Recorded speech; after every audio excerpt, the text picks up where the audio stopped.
At Starbound, we like to tell stories the human way, not with artificial slop or AI voices. What's HFY without humanity? So, subscribe if you want to keep it that way. My name is Dan, and let's begin. The static hissed before coalescing into a column of light in the center of the UEV Odyssey's bridge. The light resolved into a hall of soaring arches and burnished metal with a matte finish that diffused the ambient glow. High above, the ceiling rose into darkness. A creature sat on a throne of interlocking jet-black bones from some colossal, extinct beast, its immobility drawing every gaze. High Prelate Zarthus of the Cymene was tall, his body a layered composite of biological and mineral, like polished strata of ancient stone, veined with lustrous gold. He rested his head on one hand, his posture a study in cosmic indifference. Captain Amara Jansen stood rigid at the command dais, hands clasped behind her back. The life support system's quiet hum was the only sound, a stark contrast to the blood pounding in Jansen's ears. Officers sat rigid at their posts, screens glowing with nominal readings. Every crew member focused on the alien potentate about to deliver humanity's first formal greeting from an extrasolar intelligence. The Universal Translator, a marvel of subluminal communication and predictive algorithms, offered only static for a long moment as Zarthus stared. He tilted his head, a slow, deliberate motion. The layers of his intricate facial structure shifted, one mineral lamina sliding fractionally over another. Zarthus spoke, and his deep, resonant voice filled the bridge with a languid, patronizing cadence. So, The translator rendered the alien's slow, rumbling speech. the little travelers have arrived. We commend your brave first steps into the wider galaxy. It is a vast and complex place, far beyond the ken of a species that has only just learned to leave its own crib. A muscle in Jansen's jaw twitched. Her comms officer, Lieutenant Kenna Soren, glanced her way, eyes wide. Jansen gave a minute shake of her head. Hold fast. We are the Cymene, Zarthus continued, and he linked his long, segmented fingers before him. We have watched the stars since your ancestors were learning to chip stones. It is our solemn and at times wearisome duty to guide younger races such as yours. We will generously offer you a path to enlightenment, a way to mediate your chaotic impulses. He paused, as if searching for a sufficiently simple term. Think of us as benevolent gardeners, and you as a particularly vigorous weed we have chosen to cultivate. Jansen's grip tightened behind her back, her fingers straining. The bridge crew shifted in their seats. At the pilot station, Taryn gripped her flight stick so hard the diagnostic flickered. High Prelate Zarthus. Jansen's voice was perfectly even. On behalf of the United Earth Directorate, I thank you for your welcome. We are Captain Amara Jansen of the exploration vessel Odyssey. We have come in peace to establish a dialogue between equals. Zarthus made a series of soft, clattering sounds. The translator interpreted the clatter as amusement. One earns equality, little one, over millennia of placid contemplation and historical continuity. A status one achieves, an earned distinction. Our brief observation of your history reveals a frightful cacophony of self-inflicted wounds. You stand far beneath us, but with our patient guidance, perhaps your distant descendants might in time approach such a status. He gestured with one elegant, gold-veined hand. Transmit your cultural and scientific records. We will review your charming folk tales and rudimentary physics when our scholars have a moment to spare. For now, be welcome in our sky. Please treat our space with care." The transmission ended. The resolved image vanished. The bridge was silent. Jansen hissed a low breath. "Well," Taryn muttered from the pilot station, her voice a low growl. "That went swimmingly." "Protocol, Taryn," Jansen snapped, clipping her words. "We maintain protocol." She turned to Soren. "Send the standard diplomatic package. History, science, arts, everything. And send a reply. Thank the High Prelate for his magnanimous offer." Soren nodded, already keying commands into her console. Jansen stared at the empty space where the alien had projected, cycling through response scenarios. First contact protocol covered hostility, confusion, and fear. His archives were silent on how to respond to a condescending pat on the head and a placating sweet. Dr. Julian Kane, absorbed in his work, considered the diplomatic crisis unfolding 3 decks above his head a distant irrelevance. His quarters were a controlled disaster zone. Flex screens littered every surface, some pinned to the bulkhead, others hovering in mid-air, all displaying jagged waveforms, complex grammatical trees, and spectrographic analysis of ancient rock. Hunched over his primary console, a smudge of cerulean residue marked his cheek, where he'd leaned too close to a holographic data shard. He cross-referenced the faint, rhythmic energy decay of a Simene planetary obelisk, a signal so weak, Celia, the ship's AI, had initially flagged it as background noise, with the linguistics data he had extracted from the Triton cipher. The Triton cipher was Julian's life work and the single biggest joke in academic circles.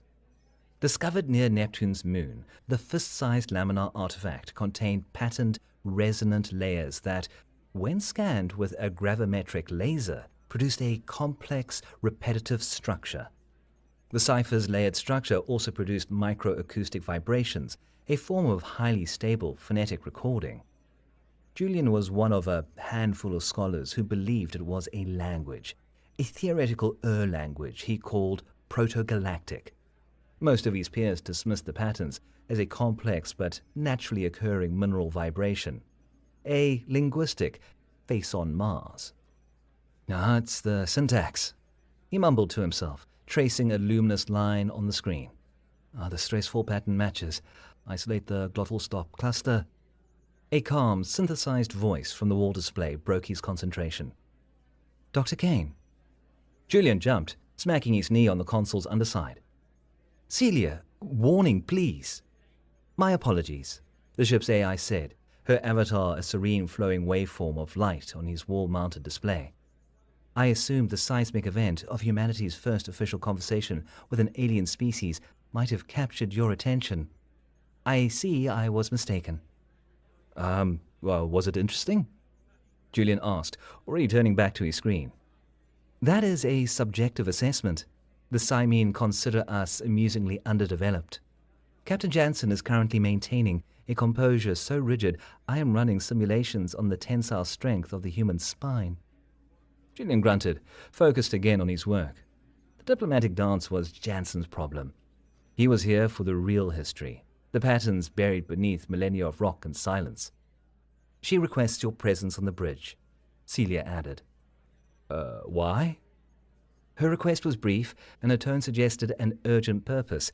If I were to extrapolate based on her vocal stress and elevated heart rate, she intends to ask if her 200-ton academic paperweight has any useful observations. The waveform pulsed with digital amusement. She sounded thrilled. With a sigh, Julian pushed himself away from the console. He pushed his hair back from his face, leaving it standing in even more chaotic directions. He glanced at his reflection in a dark screen, noted the blue smudge and a coffee stain on his shirt that might have been from that morning or the day before, and shrugged. It would have to do. He shuffled onto the bridge a few minutes later, blinking in the clean, orderly light. Captain Jansen turned as he entered, her lips pressed into a thin line. "Dr. Kane, Glad you could join us. She clipped the words. Sorry, hey? He said, his tone flat and direct. I was, collating. The Samin have made contact, she said, getting straight to the point. They are arrogant, condescending, and believe it is their sacred duty to guide us. They've requested our cultural database so they can review our folk tales. A secondary screen displaying a looping snippet of the Samin transmission caught Julian's attention. Though the visual display was muted, a complex linguistic analysis scrolled alongside it. The waveform of Zarthus's speech scrolled past, along with the translator's probability cones and phonemic breakdowns. He struggled, keeping his gaze fixed on the screen. Well, they have a point. We are new to this, relatively speaking. Jansen's glare could have melted hull plating. Your contribution, as always, is invaluable, Doctor. Just as she was about to dismiss him, the Samin broadcast on the screen ended its loop with a final, formal phrase. It was a flourish of sounds, a ritualized sign-off. The universal translator flagged it with a small note. Archaic, ceremonial, meaning context-dependent, established. We declare it so. Julian froze. He tilted his head, the way a musician might when hearing a familiar chord in a foreign song. He ignored the translated meaning and focused on the rhythm, the specific sequence of clicks and guttural stops, the rising and falling tone. He recognized the cadence, the same one he'd spent 15 years mapping, synthesized from a cold piece of rock found at the edge of his own solar system. He leaned forward, his focus absolute. Celia, he murmured, almost to himself. Replay that last phrase, raw audio only. The sound, stripped of the translator's overlay, echoed on the bridge. It was alien, yet for Julian, it was as familiar as his own name. In the ship's mess hall, Gralloch, the Odyssey's chief engineer, watched the pilot Taryn over a flask of viscous, nutrient-rich kelp broth. She was tracing angry circles on the table with her finger, her glare fixed on the diplomatic log displayed on the wall screen. Gralloch was a Volan, a species whose homeworld's high gravity had given them a stout, four-legged frame and two powerful upper arms, each of which split at the elbow into a pair of fully articulated forearms.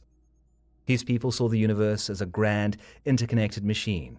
Every component had a function, even if its purpose remained obscure. He sipped his broth calmly. The differential pressure is causing a stress fracture in your patience, Taryn. He rumbled, his voice low, a gravelly counterpoint to the ship's hum. Differential pressure? Gralloch, they called us a weed. Taryn slammed her mug down, sloshing coffee onto the table. A weed they're going to cultivate?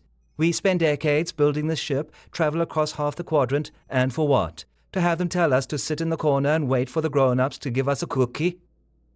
The initial reaction of a complex system is often unpredictable, Gralloch said. One must trust the design. Part of that design?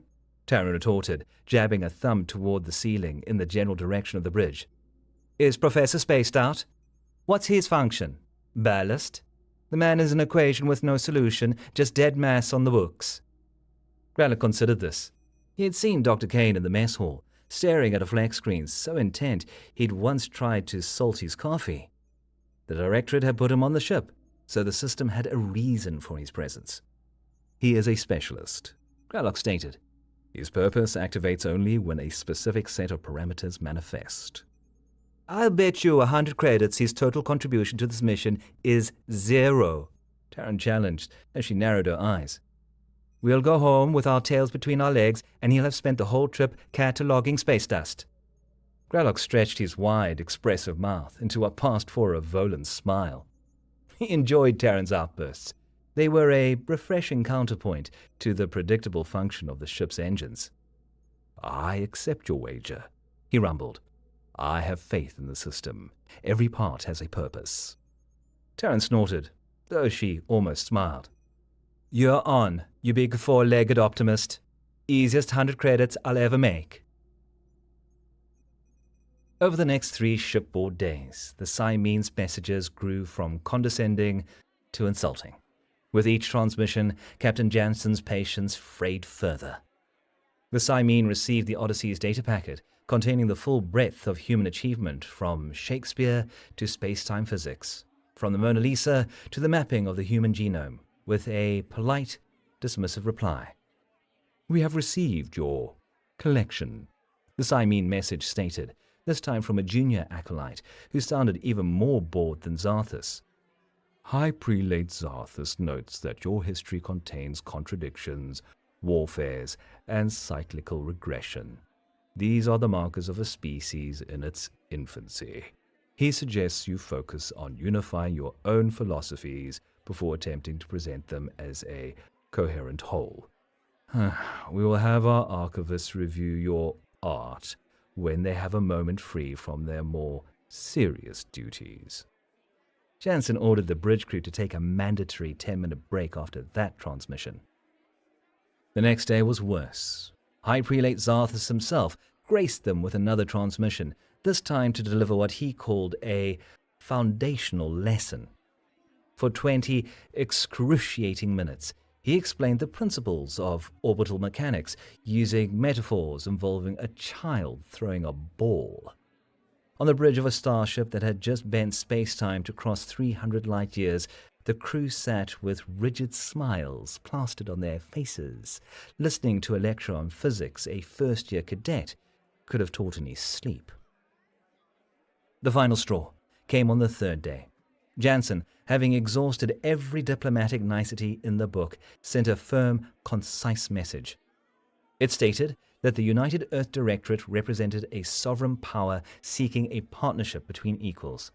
The dialogue would proceed as one between equals, or it would cease. The Siamese response came a mere 5 minutes later. The response was a single sentence. "One must earn equality, little one. Your species has yet to do so." The mission was over. Only the formal withdrawal and the long, humiliating journey home remained. On the bridge, Jansen stared at the message, the words burning on the screen. Failure. Her first command. Humanity's first contact. Julian had ignored it all. The diplomatic drama was just noise, a distraction from the signal he was chasing.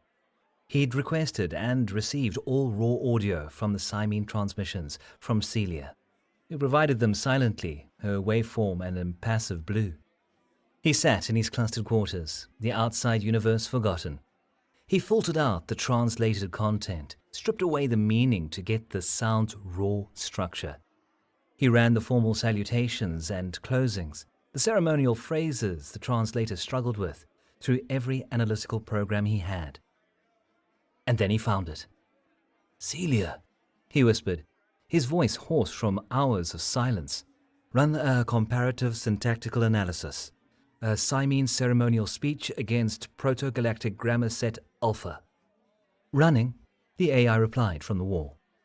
"The correlation is statistically significant, Julian. Phonetic structure and grammatical syntax show a near-total match with your theoretical model of high proto-galactic." Julian leaned back in his chair, a wide grin spreading across his face. It was more than similar. It was a direct descendant, a simplified and ritualized version of the language from the Triton cipher. It was like comparing a modern church hymn to the original Chaucerian text that inspired it, recognizable, but having lost its complexity and nuance. "They speak without understanding," he breathed, scrolling through the data. "These are fossilized phrases. They've repeated them for so long, the original meaning has vanished. It's just a ritual." He paused, his brow furrowing as he looked at a particular grammatical construction. "Oh, that's odd. What is it, Julian?" "Proto-galactic has a specific grammatical mood, an optative of trepidation. It's a syntax used for existing warnings, for a concept so dire it requires its own set of grammatical rules. The grammar itself conveys a state of profound alarm." He zoomed in on a block of Siamese text. "The Siamese ceremonial language has the grammar, but the warning subject is always Absent. It's like a redacted word, a hole in the language that the grammar still bends around. He pushed away from the console and stood up, pacing his room's small confines. His fringe theory, his life's obsession, the laminar artifact that had made him a laughingstock. It was real. And these arrogant, mineral-shelled relics were speaking a debased dialect of it, oblivious to its true origin. They thought this was their ancient sacred tongue, the bedrock of their 50,000-year history. Julian knew the original, and the Siamese' unbroken history had a beginning that lay outside their own records. A profoundly human beginning. He strode to the bridge, his habitual slouch gone, replaced by a new purpose. He burst through the doors, holding a luminous flex screen like a holy tablet, his face alight with discovery. Captain Jansen was at the central console, her face grim as she dictated the final mission log entry, the preamble to their withdrawal. And therefore, due to an insurmountable ideological impasse, I have determined that further attempts at diplomatic engagement are futile. We will begin calculating our departure window at... Captain, stop! Everyone on the bridge swiveled towards him. Jansen looked up, her jaw tightening. Kane, what is the meaning of this? You are interrupting a command log entry. Forget the log, he said, his voice breathless. He strode to her dais and slapped the flex screen down on the console. The screen showed two parallel columns of complex linguistic symbols, one labeled Siamese ceremonial, the other high proto-galactic. The lines of correlation connected them like a dense spiderweb. They're speaking a version of our dead language. Jansen stared at the screen, then back at him, her brow furrowed. What in God's name are you talking about, Kane? Ours? That's alien gibberish. It's proto-galactic, he insisted, his words tumbling out in a frantic rush. The language from the Triton cipher, their most sacred ancient speech, is a dialect of a language that originated in our solar system. You have to see it. They think their history is the oldest story in the galaxy. It's a sequel, and we wrote the original. The bridge crew was staring at him as if he had just started speaking in tongues himself. Taran looked over at Grallick with a triumphant, "I told you so" smirk. Jansen's expression hardened. Doctor, I appreciate that you're taking an interest in the mission, but we are past the point of Hail Marys based on fringe academic theories. Your laminar artifact language is insufficient to alter our course. It's a fact, Julian shouted, his voice cracking. The data is right there. They've been speaking it to us the whole time in their formal addresses. They're like medieval priests chanting Latin without understanding a word of it.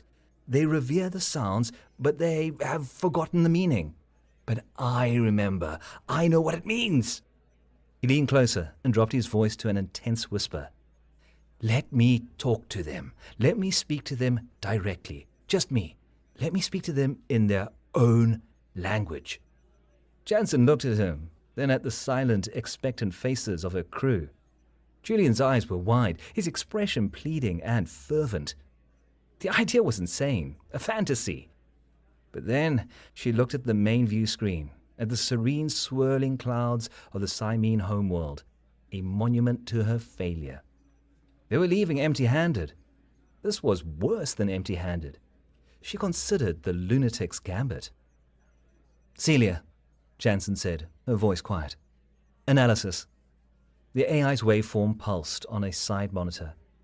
Captain, Dr. Kane's linguistic analysis is robust. The syntactical and phonetic correlation he presents is, from a purely mathematical perspective, undeniable.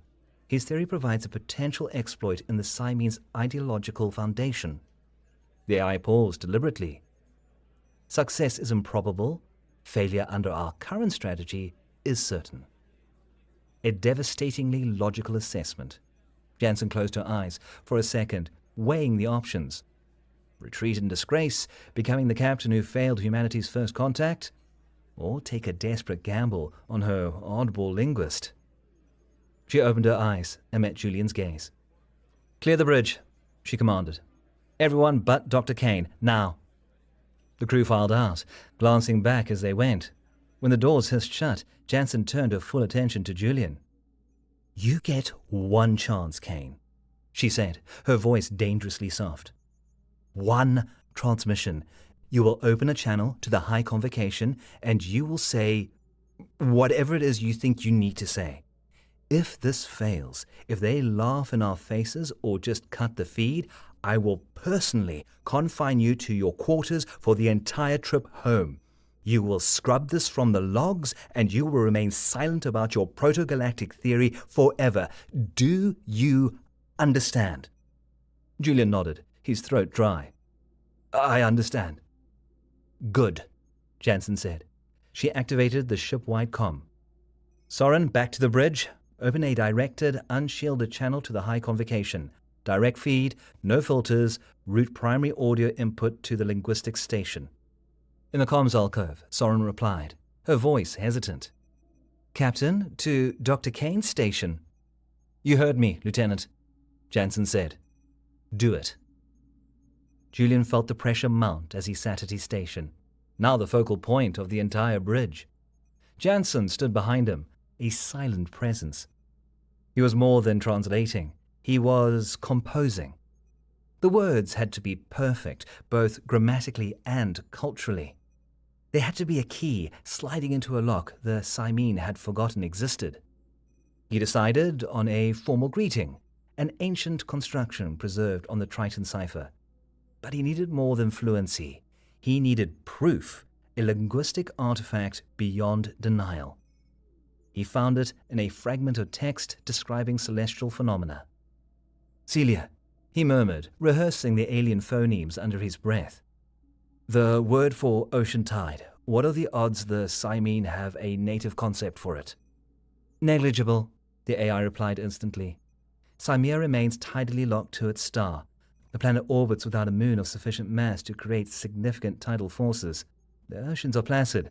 The concept is absent from their environmental experience." "And yet," Julian whispered, tapping a symbol on his screen, "Proto-Galactic has a word for it. Kai-li-thra. It's a loan word, even in the oldest texts on the cipher. If I'm right, a version of it should exist as a fossil in their language, a word whose meaning they have forgotten but have preserved in ritual.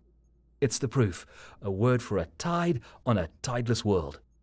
He closed his eyes, listening to a playback of the cipher's resonant tones, molding his mouth and throat to match the alien sounds. "Celia, run a comparative analysis, my vocal pattern against the source recording." "Your phonic accuracy is nearly identical to the source recording, Julian," the AI replied, "well within the bounds of a native dialect." He took a deep breath, the sounds clumsy and huge in his human mouth. His voice cracked as he rehearsed the phrase aloud. His hands trembled slightly on the console. The fate of humanity's first foray into the galaxy rested on his pronunciation. "Your vocal modulations are within acceptable parameters for eliciting a startled response, Julian," Celia said, calm and steady. "You will be fine." It helped. A little. Jansen gave him a curt nod. "Ready, Doctor?" Julian nodded back, his heart hammering a frantic rhythm against his ribs. Ready, Captain." "On screen," Jansen ordered. The hollow projection flickered to life once more. High Prelate Zarthus appeared, seated on his throne, flanked by his council. He lounged on his throne, gaze distant and faintly irritated, clearly expecting another pointless plea from the noisy newcomers. As Zarthus parted his lips to speak, Julian leaned into the microphone. He closed his eyes, took one last centering breath, and spoke. Utterly alien sounds emerged from his throat. A flow of guttural stops, resonant hums, and sharp, percussive clicks. The ancient language possessed a melodic gravity that filled the bridge. He spoke High Proto-Galactic, a language unheard of for millennia, from a throat ill-suited for its sounds. On the main screen, Zarthus froze. His jaw, parting to speak, snapped shut with an audible click. The other members of the High Convocation physically recoiled, their layered bodies jerking back as if struck. On the linguistics console, the universal translator, primed to analyze the Siamese speech, flashed a repeating message in bright red letters. No linguistic match. No linguistic match. Unknown origin. The Odyssey's bridge and the great hall on Cimea fell silent. Resting on the arms of his throne, Zarthus's hands trembled. He rose and stumbled back a step. He looked from side to side at his council members, his facial layers shifting rapidly in disbelief and horror. A young prelate, his composite form a brighter, less weathered golden stone, stared at Julian's impassive face on their display. He let out a choked whisper, a series of faint clicks and whistles, sounds beneath the threshold of standard senses. Celia's filters were extraordinary. She captured the sound, analyzed it, and cross-referenced it against the dialect Julian had just provided her a key for. The words appeared on Julian's private screen, stark white against the black background. By the first ancestors, he speaks the origin tongue. The Siamese transmission cut out, with the jarring abruptness of a pulled plug, foregoing the usual formal sign-off. The main view screen went black. For a full 10 seconds, the only sound on the Odyssey's bridge was the quiet hum of the life support system. The crew sat frozen, staring at the blank screen, then at the back of Julian Kane's head. Taryn was the first to break the silence. She swiveled her pilot's chair around, her mouth slightly agape. "What in the hell?" she said, her voice barely a whisper. "Did you just say to them, Doc?" Julian let out a long, shaky breath and slumped back in his chair. He looked pale and drained, but a triumphant, giddy smile touched his lips. "I said, 'Hello,'" he answered, his voice hoarse, "and I asked them how they were enjoying the tide." Jansen walked over to his station. She stood in silence, looking at Julian, then at the blank screen where a monumentally arrogant alien had been, then back at Julian. She gave a slow nod, the gesture conveying profound respect. She found her voice. "Celia, status of the Siamese." The AI's avatar pulsed. "I am detecting a massive, rolling energy spike from the planet's surface, Captain. Their central government, military, and historical archive networks are offline. Power grids are fluctuating wildly across the capital. Disorganized, high-priority signals flood the communication channels. Chaos. A 50,000-year-old civilization thrown into disarray by a single sentence from a human academic." "Get me anything you can," Jansen ordered. "Scan all frequencies. I want to know what's happening down there." "Filtering terabytes of noise, Captain," Celia responded. "Their comms are a mess of encrypted high-priority traffic. Activity concentrates around their central government archives and historical data servers." "Stand by," Celia said, her waveform flickering intensely. "The chaos is compromising their internal security protocols. I'm isolating a fragment of an unencrypted, low-priority security channel near the High Convocation chamber. The signal integrity is surprisingly strong." "Put it on speakers," Jansen commanded. A high-pitched Siamese voice filled the bridge. The translator instantly flashed the words on the main screen for all to see. The voice came through distorted, shouting over a cacophony of alarms and other voices, but the words were clear. "Their records predate the first scroll. It's all here. All the warnings. The star charts. They point to the humans' origin system. It cannot be. It cannot. Humans came before us." Greylock was in the engine room, running a Level 3 diagnostic on the warp-caused plasma injectors. He preferred the steady, predictable thrum of the ship's heart to the messy variables of organic diplomacy. His personal comm unit chimed with a message from Celia. Puzzled, the AI contacted him directly only for engineering issues. He opened it. The message contained a clipped audio file. He tapped play, and the Siamese prelate's voice echoed in the engine room's vast, quiet space. "Humans came before us." Greylock grinned. The system had worked. The anomalous component had performed its function. He shut down the diagnostic, wiped his four forehands on a rag with economical movements, and took the lift up to the mess hall. He found Taryn there, staring blankly at a wall, a half-eaten nutrient block in her hand. The entire crew was buzzing with rumor and speculation, but she was still. Greylock walked up to her table and, with a quiet gesture, played the audio file from the comm unit. Taryn's jaw dropped. The nutrient block fell from her hand and clattered onto the table. She stared at Greylock, her eyes wide. Wordlessly, she tapped her own comm unit. A second later, Greylock's unit chimed with a notification. Credit transfer received. 100 credits. I vow never to bet against the weirdo again, Taryn muttered, shaking her head in amazement. Never. The Cymene remained silent for half a shipboard day. Half a day of silence from the planet below. Jansen had the Odyssey on high alert, but Celia's scans showed frantic internal chaos, all focused inward. Then a new message came through. The message was a formal request for communication, its diplomatic language transformed into a stilted, almost fearful formality. Once the connection opened, High Prelate Zarthus appeared on the screen. He was off his throne. He stood in what looked like a library or an archive, surrounded by luminous data scrolls. Half a dozen other Cymene accompanied him, their layered forms gleaming under the soft light. Their posture, once one of relaxed superiority, was now rigid with attention. Zarthus bowed his head in a clear gesture of respect. We require clarification, Zarthus said, the translator rendering his hesitant clicks with perfect fidelity. He addressed one person, his gaze fixed on the camera, but he clearly spoke to the linguist. Jansen looked at Julian, who was back at his station. She gave him a single sharp nod. It's your show. Julian leaned forward, feeling the entire bridge crew's gaze on him.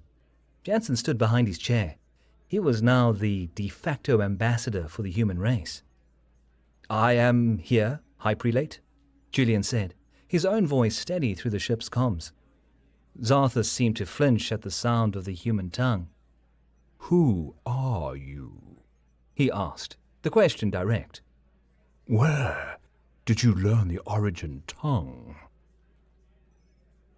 We know the language from artifacts, Julian explained calmly, choosing his words with care. He chose to reveal the truth in stages, revealing that their origin tongue came from an artifact found in humanity's backyard would be counterproductive. We believe them to be relics of a shared ancestral past. For us, it has been a theoretical puzzle, a dead language from a time before our own recorded history. He paused, letting the implications sink in. He was a scholar, holding a puzzle piece they lacked. Your ceremonial language confirmed our theories, he continued. It proves a history far older than either of us knew connects our two peoples. This is a mystery we must solve together, as partners. The Cymene prelates behind Zarthus muttered to each other, shifting and clicking rapidly. Zarthus himself was silent for a long time, processing. The concept of a shared history, of a time before their own revered first scroll, was heresy of the highest order. But the proof had spoken to them in their own sacred, forgotten words. A joint study, Zarthus said at last, the words heavy with consequence. You would be willing to share your knowledge of these artifacts. And you'd be willing to share yours, Julian countered softly. Zarthus looked back at his counsel, then gave a slow nod. Yes, we would. We must. The gardeners had just discovered the weed they were planning to cultivate might actually be the seed of the entire garden. Later, Jansen called Julian to her ready room. The small, Spartan office felt different. She gestured for him to sit, then went to a small, locked cabinet. She produced a bottle of dark, amber liquid and 2 glasses. Lagavulin 16, she said, pouring a measure for each of them. My private stock, for emergencies and, unprecedented successes. She handed him a glass and sat down opposite him. I read your file when the directorate assigned you to my ship, Kane. Specialist in theoretical proto-linguistics. I thought it was a joke, a waste of resources mandated by some committee far removed from starship operations. She took a slow sip of the scotch, meeting his eyes over the glass's rim. I am overjoyed that you have proven me so completely and utterly wrong. Julian took a sip of his own. The peaty, smoky liquid burned a pleasant trail down his throat. To be fair, Captain, until 3 days ago, I mostly agreed with you. She allowed herself a small, rare smile.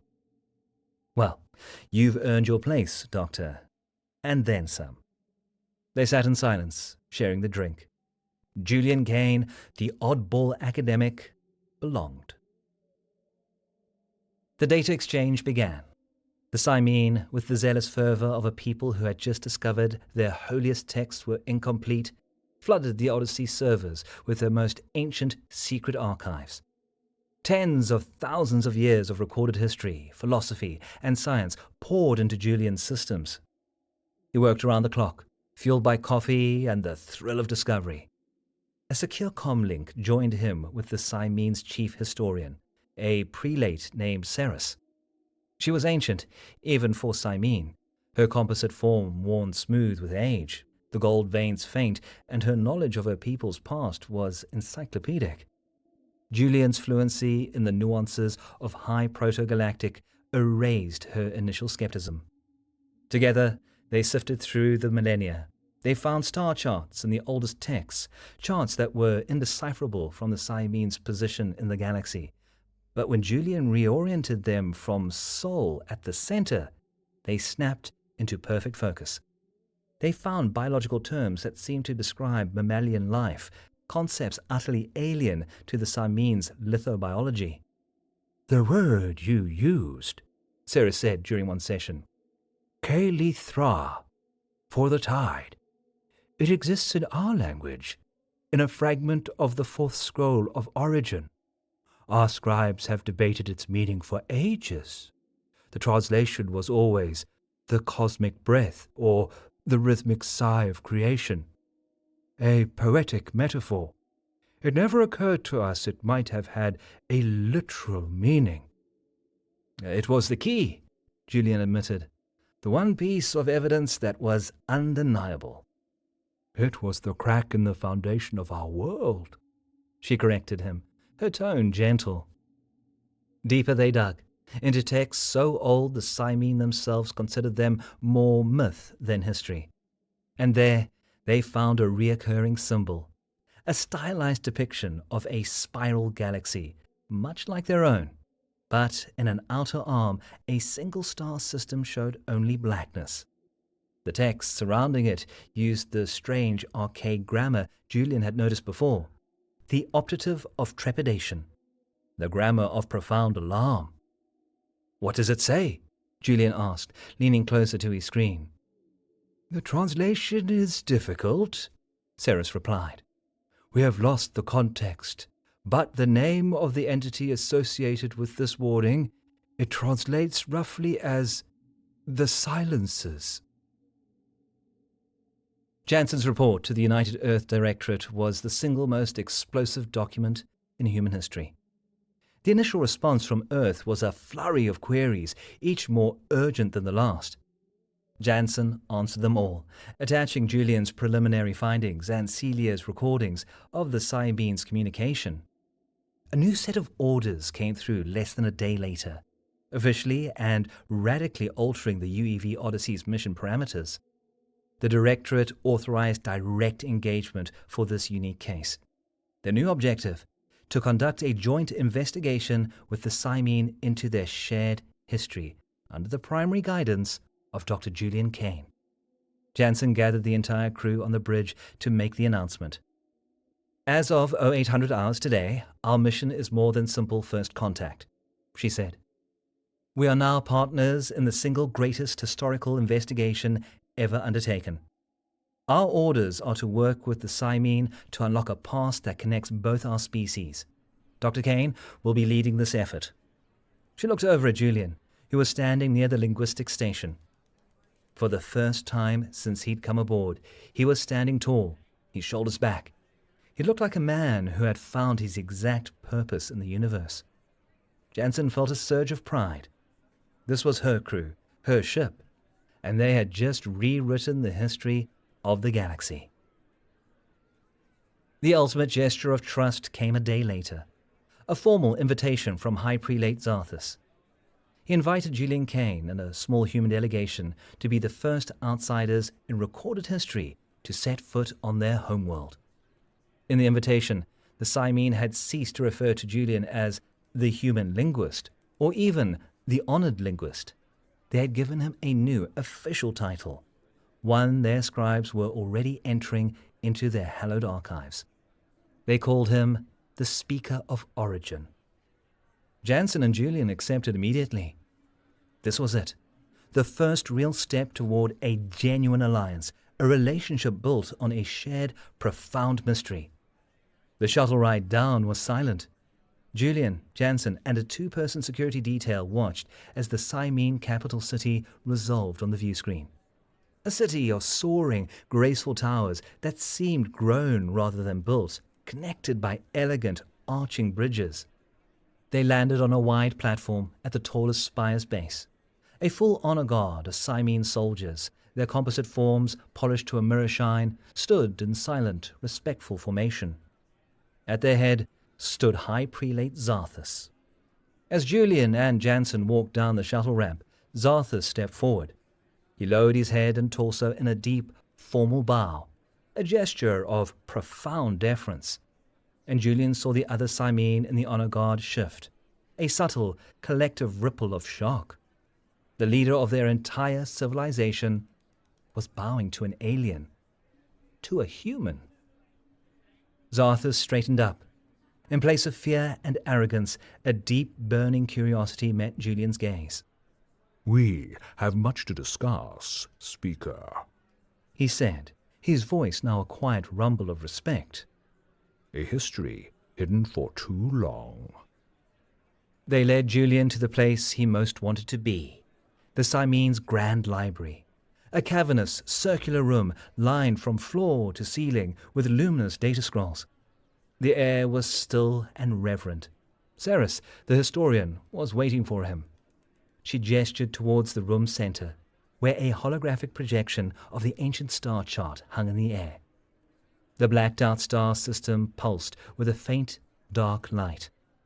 "Our oldest texts, the ones we thought were merely creation myths, call this place Eden," she said, her voice soft. "It is the name they give for the first ancestors' system, the place where the origin tongue originated." She pointed, a long, delicate digit at the blackened-out sun. "And they say that is where the first ancestors went silent." Julian looked from the historian's ancient, humbled face to the star chart shimmering in the air. He looked at the great enemy's name, the silencers, and the mystery of a shared origin that stretched back into the dawn of time. He smiled, a small, confident expression. His life's work had just begun. He had a new dead language to uncover, the language of silence.